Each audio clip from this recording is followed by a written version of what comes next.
माननीय डॉक्टर अभिषेक मनु सिंघवी जी 15 मिनट्स। माननीय अध्यक्ष जी, माननीय सांसद,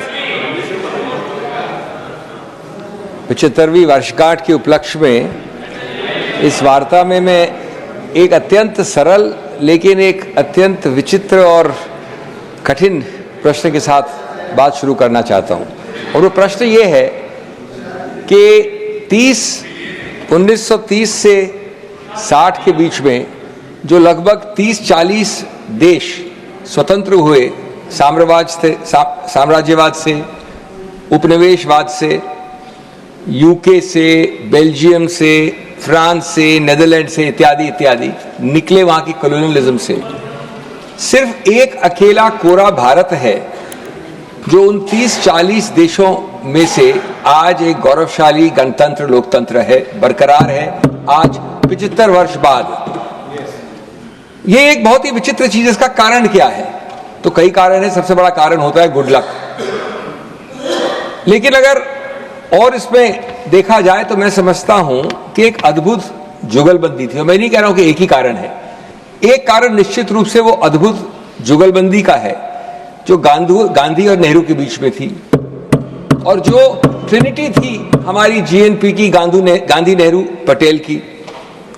कुछ तो ठीक किया होगा उस निंदनीय नेहरू ने, कुछ तो ऐसे संस्थागत और गैर संस्थागत स्तंभ बनाए होंगे हमारे संविधान के, जिससे आज इस 30-40 देशों में, अगर आप एशिया में देखें, अफ्रीका में देखें, साउथ अमेरिका में देखें, तो संविधान के और संविधानवाद के, कॉन्स्टिट्यूशनलिज्म के आपको सिर्फ खंडर दिखेंगे उन सभी देशों में।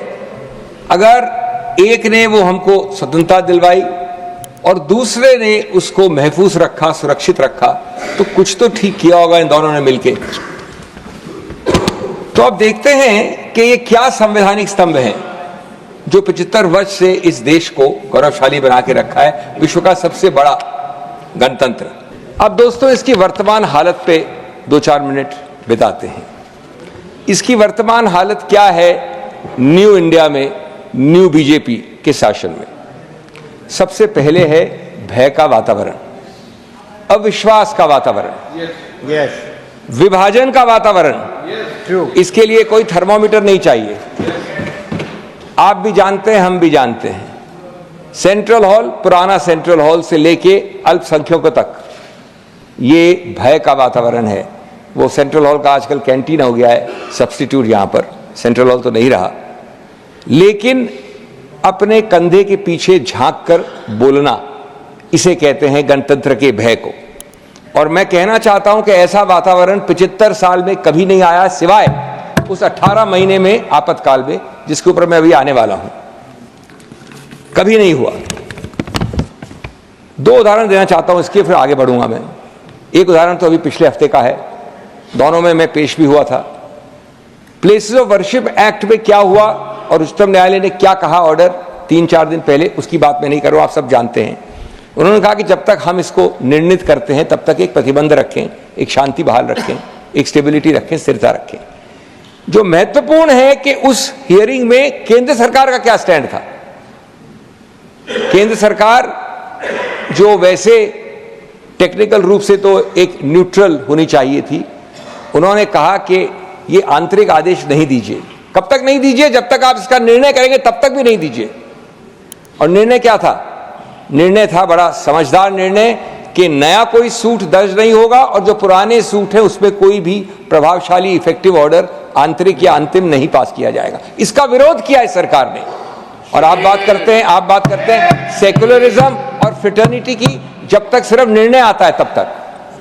इसका दूसरा उदाहरण, क्या केंद्र सरकार ने कभी भी किसी रूप में, माननीय प्रधानमंत्री तो बहुत बड़े हैं, गृह मंत्री भी बहुत बड़े हैं, किसी मंत्री ने भी, केंद्र मंत्री की हिम्मत हुई कि जो ये बुलडोजर राजनीति चली इतने सालों से यहाँ, जिसमें भी एक मामले में जिसमें मैं पेश हुआ था, उच्चतम न्यायालय ने रोक लगाई कुछ हफ्तों पहले, कभी भी उन्होंने, किसी ने बोला उसके विरुद्ध?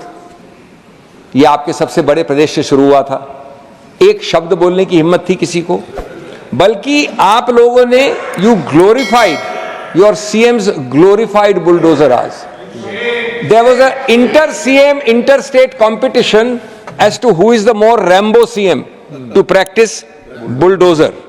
बार बार आपने आपातकाल की बात की. आप बिल्कुल सही कह रहे हैं, आपातकाल में गलतियां हुई हैं, मान के चलिए. मैं मानता हूं, मैं स्पष्ट कहता हूं, कांग्रेस ने पहले भी कहा है. पहली बात तो एक तर्क और कुतर्क की बात है कि ये क्या बात कि आपके 90% स्पीचेस पहले अमेंडमेंट से 1950 से शुरू होती हैं. हम आज के भारत में जो विकृतियां आई हैं उनकी बात कर रहे हैं. उन विकृतियों में हाफ अ मिनट सर, उन विकृतियों का उत्तर क्या है कि गलती आपने की या नेहरू जी ने की तो हम भी करेंगे, तो ये लॉजिकल नहीं है. लेकिन दूसरी बात, ये आपातकाल एक सीमा से बाध्य था, 18 महीने का था. जनादेश सबसे बड़ा होता है.